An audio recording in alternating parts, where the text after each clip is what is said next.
Good day ahead to Dr. Shahida. I'm Tashalini Manivanan from Group 10 of 22C. Today, we will be presenting about our group assignment on a chosen organization that is Airasia Berhad. And I will be explaining shortly about the introduction. So, Airasia Berhad, also known as AAX, is a Malaysian long-haul low-cost airline operating throughout the Asia-Pacific region. The COVID 19 pandemic created unprecedented challenges for the aviation industry due to border closures, travel restrictions, and also declining passengers' demand. As a result, AirAsia experienced significant financial and operational disruption. This study focuses on a period from 2020 to 2024 to evaluate the company's challenges, financial performance, and also recovery efforts. I will explain about financial challenges. One of the biggest challenges faced by Airasia was the sharp decline in revenues. During the pandemic, travel restrictions and flight cancellations caused passengers' numbers to fall significantly. Although flights were reduced, the company still had to pay fixed expenses such as aircraft leases, maintenance costs, and employee salaries. This created serious liquidity pressures and forced the company to rely on additional financing, increase its debt burdens, and financial risk. Beside financial difficulty, Airasia also faced several market challenges. International border closure eliminated demand on many key routes and created uncertainty in travel markets. When restrictions were lifted, airlines competed aggressively to regain customers. Airasia X also faced difficulties in deciding which routes to reopen and when, while many aircraft remain inactive. This factor made market recovery more challenging. The income statement analysis shows a strong financial recovery after the pandemic. Revenue declined to RM 825.9 million in 2022 because travel demand was still weak. However, as international travel resumed, revenue increased significantly to RM 2.53 billion in 2023 and further to RM 3.26 billion in 2024. In terms of profitability, AirAsia X recorded severe losses during the pandemic period.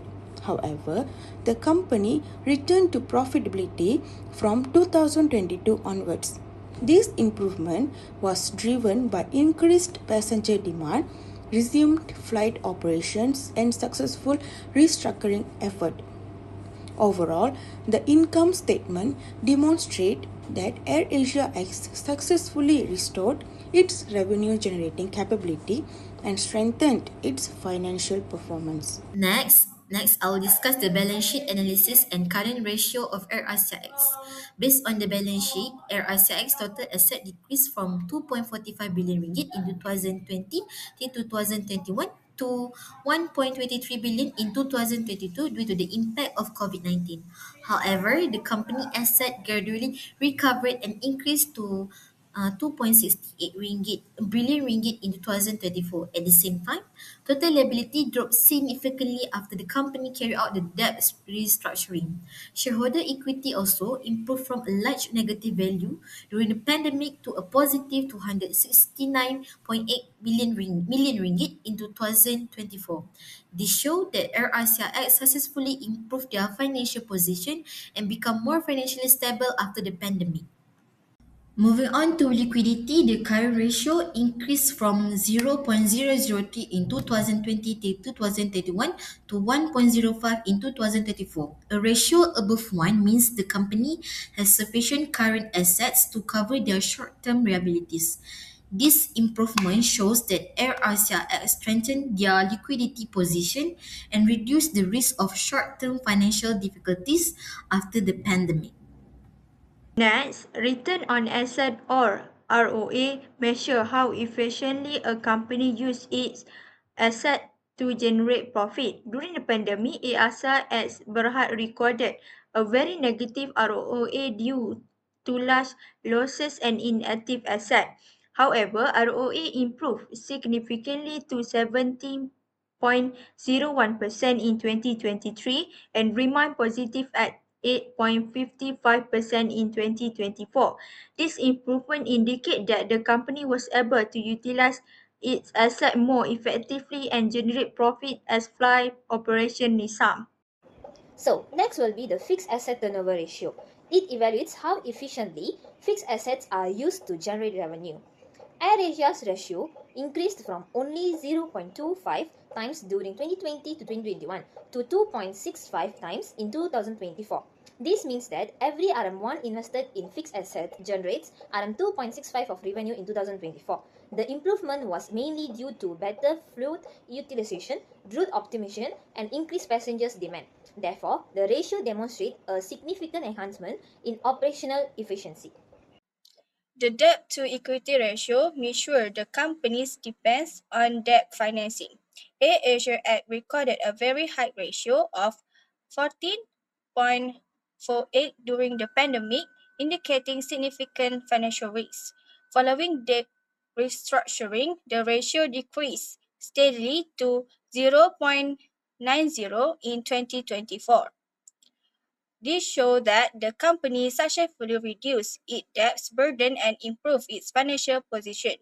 Lower leverage also means lower financial risk and greater long-term stability. I will continue with earning per share EPS. Earning per share or EPS measure the profit earning for each share held by investors. During the pandemic, EPS was negative at minus 812.2 cents due to substance loss. However, EPS recovered strongly after restructurings and became positive in subsequent years. Although it declined from 222 to 224, it remained positive at 46 for 3 cents. This indicated that Airasia X was still generating profit and creating value for shareholders. I will explain about the company response and strategies.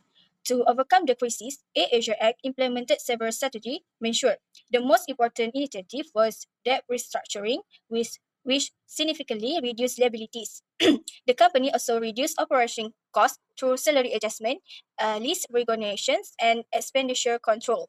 In addition, AirAsia X expanded its cargo operation to generate alternative income during travel restriction. These strategies help improve liquidity, reduce financial risk, and support long-term recovery. Based on our analysis, we recommend that AirAsia X maintain adequate cash reserves, continue managing debt carefully, and diversify its revenue sources. The company should also strengthen digital services and establish stronger contingency plans to prepare for future crises. In conclusion, COVID-19 had severe impact on Airasia's financial and operational performance. The company experienced declining revenue, liquidity challenges, and increasing debt during the pandemic. However, through effective debt restructuring, cost control measures, and operational improvement, Airasia successfully recovered between 2022 and 2024. The improvement in revenue, profitability, liquidity, and efficiency ratio demonstrate that the company has regained financial stability and is better prepared for future growth. Thank you from us.